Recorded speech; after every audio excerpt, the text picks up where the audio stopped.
Greetings, friends. I am Pastor LaRonda of Affirmation Church. Today, I would like to introduce you to a new interactive sermon series entitled The Gospel of Curiosity. My hope is that you will join me in this space whenever it is convenient for you, and that together we explore what it means to awaken to being the people God has called us to be, how we embrace, not tackle or ignore, the trauma, grief, anxiety, fear that is present for any of us on any given day, but that I believe is even more prevalent during these COVID-ridden, emotionally, financially, and physically draining days. I call this an interactive series because each sermon will come with related poems, music, scripture texts, passages from other written works, and/or visual art. My hope is you will have an opportunity to sit with some of these works prior to, during, and/or after each sermon. I also hope that as you feel inspired to do so, you will share your thoughts, questions, and epiphanies with me and with others as we seek to grow together on this journey. There will be options for sharing feedback confidentially with me, as well as for doing so in informal small groups, be it through written posts, Zoom gatherings, or otherwise. If, as you participate, you run across or think of art, music, or other creative artifacts you'd like to share, including your own works, I hope you will do that as well. I also want to encourage you to give yourself space and grace if or when you reach a topic that is troubling, challenging, or emotionally draining. That may mean sitting with it in other ways, maybe journaling, praying, or engaging with a song or a photo that you feel drawn to at that moment. It may mean taking some time away from the topic and returning at a later time. Give yourself the opportunity to reflect on why you're feeling what you feel, what experiences or questions the sermon has raised for you. I've named the series The Gospel of Curiosity because the underlying thread through all the areas we'll engage is being open to exploring who we are individually, who we are as part of all the communities in which we each interact, and for those of us who are people of faith, who we are in relationship to God, and for Christians to Christ. To be curious is not to be nosy or rude or intrusive. To be curious is to live into the wonder that is life, to view the mysteries and challenges of life as opportunities to learn, to grow, to share the unique wisdom that each of us possesses. In the Christian scriptures, the book of Philippians, chapter 2, verse 2, mentions, quote, being of the same mind, having the same love, being in full accord and of one mind, unquote. For me, this passage speaks of the connections we share through the presence, the grace of one Spirit, a connection through which we have a limitless source of wisdom and of emotional, mental, and spiritual gifts, gifts that we often ignore in the seemingly endless quest for more material resources.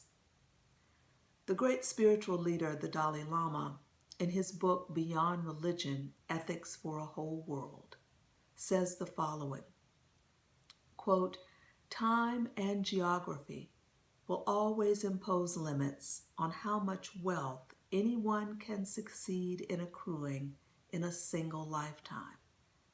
Given this natural limit, it seems wiser to set one's own limits through the exercise of contentment. In contrast, when it comes to acquiring mental riches, the potential is limitless. Here, where there is no natural limit, it is appropriate not to be contented with what you have, but to constantly strive for more. Unfortunately, most of us do the exact opposite.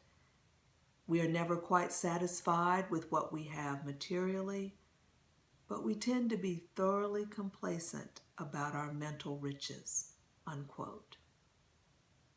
As a child, I was given the gift of formal education by family and teachers who encouraged me to pursue educational goals.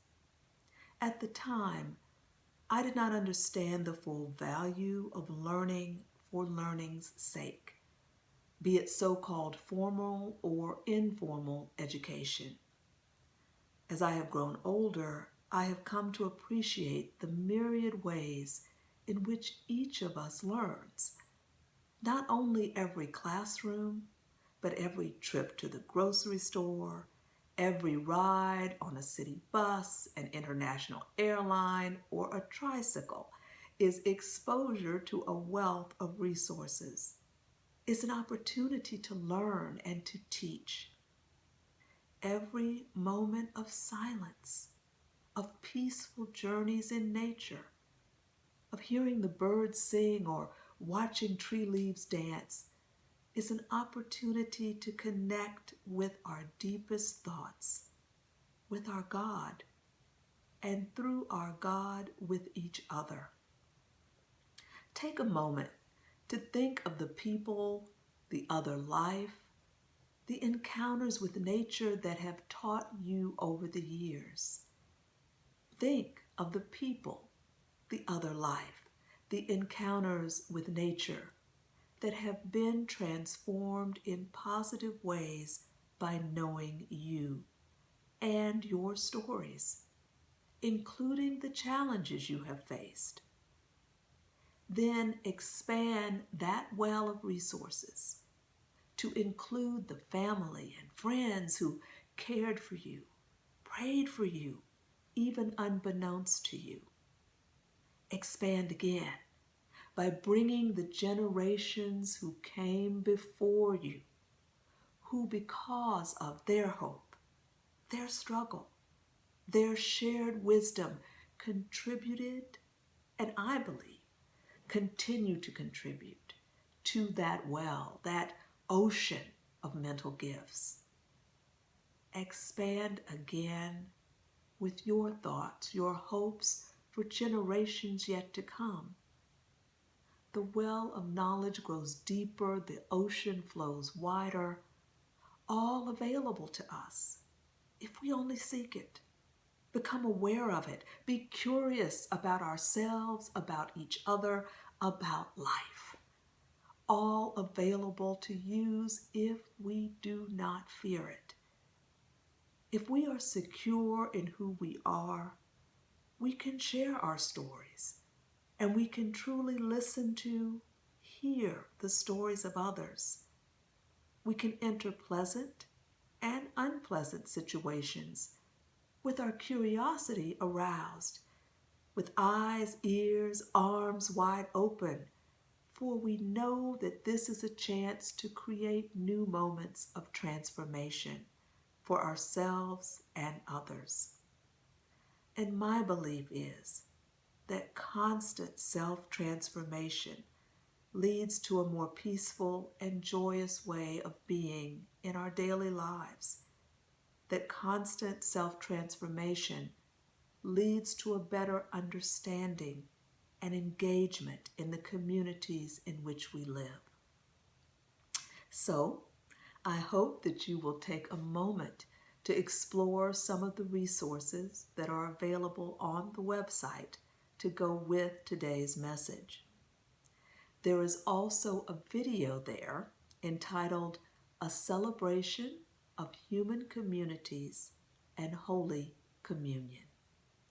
It is a brief communion and blessing service that you can access whenever you feel called to do so.